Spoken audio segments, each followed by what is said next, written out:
तो फिर विष्णु भगवान अपने भक्त के समर्पित हो गए कि बेटा अब तो तेरे साथ मैं वही करूँगा जो तेरे लिए ठीक है। चाहे तुझे दुख मिले, चाहे तुझे सुख मिले, चाहे तेरी कितनी भी हानि हो, लेकिन मेरी दूरदृष्टि है, तेरी वर्तमान में दृष्टि है, मेरी दूर दृष्टि है। मुझे पता है कि तेरे लिए क्या ठीक है और क्या ठीक नहीं है।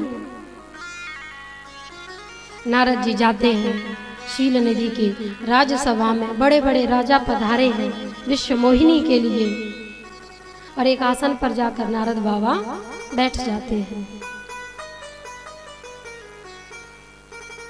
नारद जी का जो रूप था वो सिर्फ नारद बाबा के लिए था। नारद जी का जो स्वरूप था वो न तो राजाओं ने देखा न राजा ने देखा, वहां पर सिर्फ भगवान के महादेव के दो रुद्रगढ़ थे, उन्हें नारद का रूप दिखाई दे रहा था और पूरी राजसभा को नारद जी दिखाई दे रहे थे। जैसे ही नारद जी गए हैं सबने नारद समझकर प्रणाम किया है, लेकिन जो रुद्रगढ़ थे वो कहते हैं नीक दीन हरि सुंदर ताई। अरे वाह वाह, कितना सुंदर मुख है तुम्हारा, कितना सौंदर्य है, मानो कि विश्व मोहिनी तो तुम्हें पहली बार देखते ही जयमाला डाल देगी। लेकिन अटपटी बाड़ी नारद बाबा समझ नहीं पा रहे।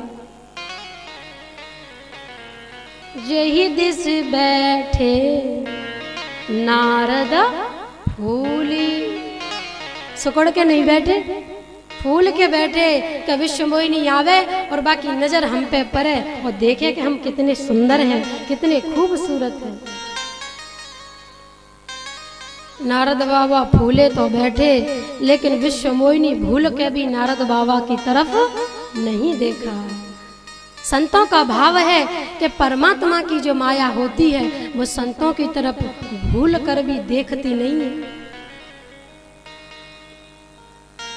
जैसे ही माला लेकर निकली, नारद बाबा ने अपना जो सिर है, गर्दन है, वो थोड़ी ऊपर उठाई कि शायद हम पे नजर पड़ जाए।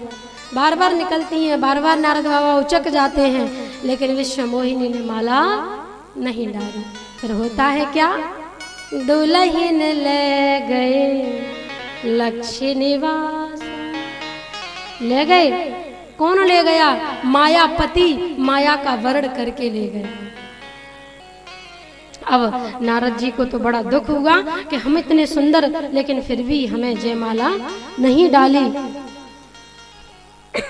बगल में रुद्रगढ़ बैठे थे, उन्होंने कहा कि आप इतने सुंदर हो, आप एक बार अपना मुख क्यों नहीं देख लेते?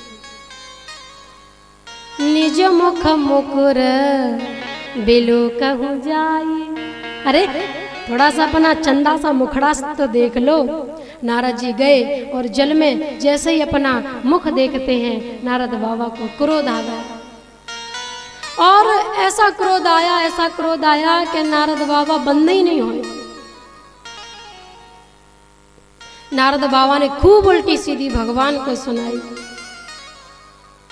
परम स्वतंत्र न सिर पर को, हमारे सिर पे तुम हो और तुम्हारे सिर पे तो कोई है ही नहीं।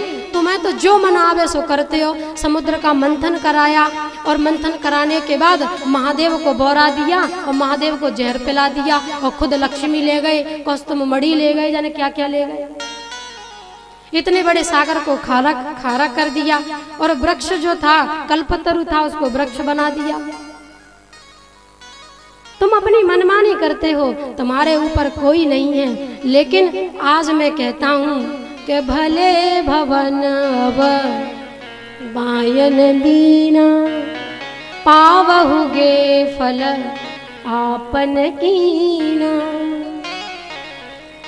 अब तुम सही जगह पे आए हो। अब तक तुम्हें जो मन में आए सो करते हो, लेकिन अब तुम सही जगह पे आए हो। अब हम तुम्हें बताएंगे। भले भवन अब मायन दीना, तुमने जो बेना दो ना, बेना जो मतलब दो भाव है इसके। एक तो काम करने से पहले कोई चीज हम लेते हैं तो पहले बेना देते हैं, बेना। तो वो कह रही है नारद बाबा कि तुमने जो बेना दो है ना, छोटा सा, जाए हम अनंत गुना करके तुम्हें लौटा के देंगे। और दूसरा भाव ये है कि जब हमारे यहाँ शादी विवाह होते हैं तो जो पूरी और गुना बांटते हैं, पूरी और गुना, तो वो कह रहे हैं कि तुमने हमें बानो दयो है और पूरी पे गुना हम तुम्हें देंगे। जब लड़ाई होती है, अब आपकी तरफ तो पता नहीं, हमारे यूपी में जब मैया लड़ती हैं तो कहती हैं आजा अब तो मैं पूरी पे गुना दूंगी,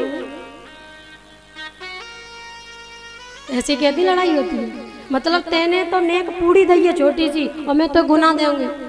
तो नारद बाबा कह रहे हैं कि भले भवन अब बायन दीना, पावहुगे फल आपन कीना। अब आओ तुमने हमारी कपि की आकृति करी है, हम शाप देते हैं कि जाओ बंदर भालू यही तुम्हारी